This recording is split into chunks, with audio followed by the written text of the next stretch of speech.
So, see that? See that thing right there? It's $15,000. Hey, what's up guys? Jordan Anderson here from Valley Films. So this is going to be a little bit of a rant video. Actually, it's going to be a big rant video. Alright, so the Canon 80D was just recently announced. The upgrade DSLR to the Canon 70D. And yeah. So what you're watching right now is the performance of the Canon 70D. I've had this camera for now about almost 3 years, and it's done a wonderful job for me. And, you know, Canon 80D, alright, yeah, everyone loves a sequel. But this is not quite the sequel we were looking for. So the Canon 70D has 1080p, 30 frames per second, articulating screen, Wi-Fi for pictures, has pretty decent battery. So the Canon 80D, what's the difference? The Canon 80D now has 60 frames per second for video. You can do wireless video. Did that monitor just go out? Hold on. Sleep mode, I'm telling you. I want you to just pay attention to this camera. We're going to talk about this in a minute. Alright, so yeah, so 60 frames per second. You can do Wi-Fi video mode through your phone, so almost like if you've ever used a GoPro where you can look at the screen on your phone, and so that's kind of cool. Still got the articulating screen, still 1080p, still a DSLR, still got decent battery life. So why am I not so excited about that? Well, if you just listen to what I said, it's not that much of a difference. There's nothing performance-wise that jumps out as saying, all Canon 70D owners, it's time to upgrade to the Canon 80D. No, it's not. It's not time, guys. I mean, 60 frames per second is... No, I won't even say it's good slow motion. I think slow motion, if you really want to do it right, you need 120 frames or more. 240, like, I mean, some cameras can do like 960 frames per second, which is incredible. But this, yeah, 60 frames, if you slow that down to 40% speed and try to match with that 24 frame rate, it's still not that cool of a slow motion compared to like 120 frames. So I wouldn't really use it that much, honestly. The phone aspect, like you can take out your phone and look at the screen here, that could be cool. Like for this vlog, I could just kind of frame myself looking at it. But I never use it for photography, so I don't know if I would ever use it for video. So a new feature, can't knock it that hard.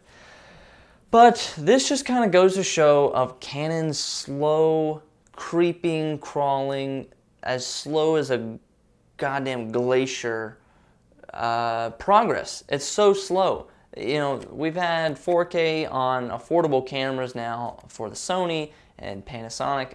You know, 2 years ago, 3 years ago, they came out with that stuff. So I guess we can shift over to the Canon Cinema line if we want to get some 4K. So they had the C100 come out. At first, that was $5,000. The C300 come out, that was $15,000, and the C500, that was $25,000. But it didn't record internally 4K. It recorded to an external device. So it probably would have cost you like $30,000.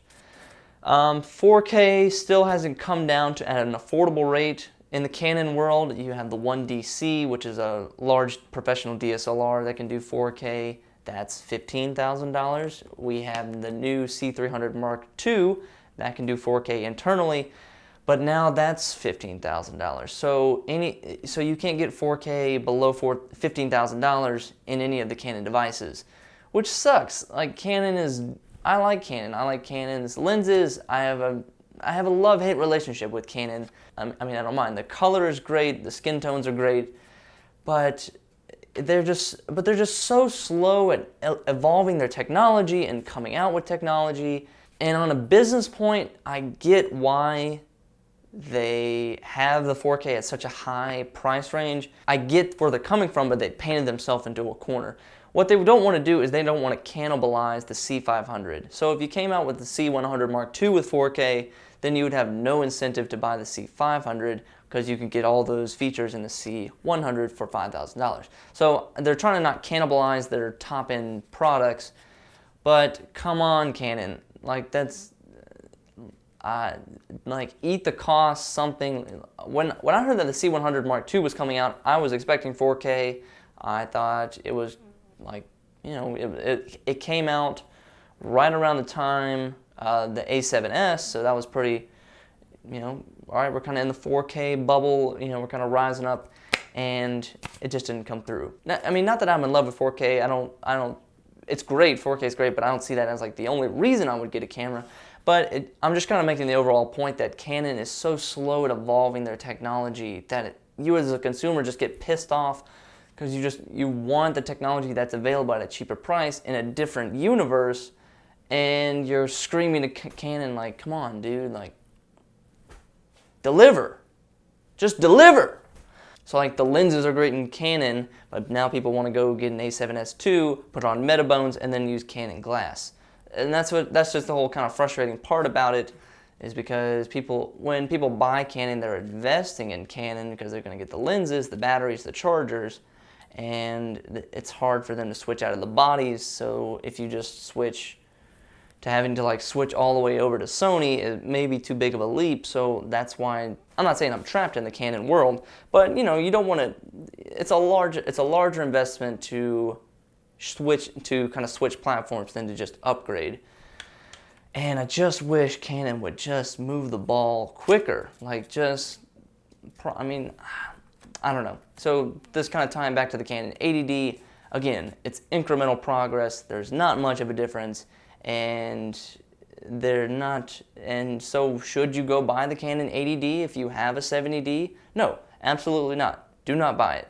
It has a few more features. It has a headphone jack. You can monitor audio. It has 60 frames per second, but those features aren't enough to completely drop your current camera and go get the 80D.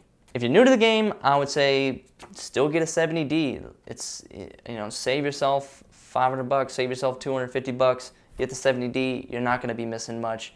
You're not going to be envious of those 80D Canon users. So yeah. So that's my rant.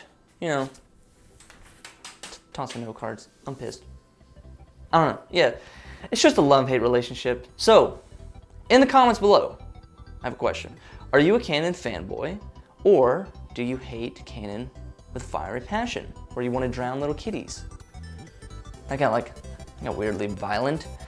Okay, yeah, but leave a comment below. I want to know where you stand in the Canon world. Are you a fanboy, or do you hate Canon very much and would prefer to go to Sony? Yep. So I want to thank you guys for watching. My name is Jordan Anderson, and if you have any questions or any suggestions for vlogs, leave it in the comments. Let me know. Hit me up on Twitter. And yeah, that's the end of the episode. Thanks for ranting with me, and we'll see you next time on the Valley Films video blog.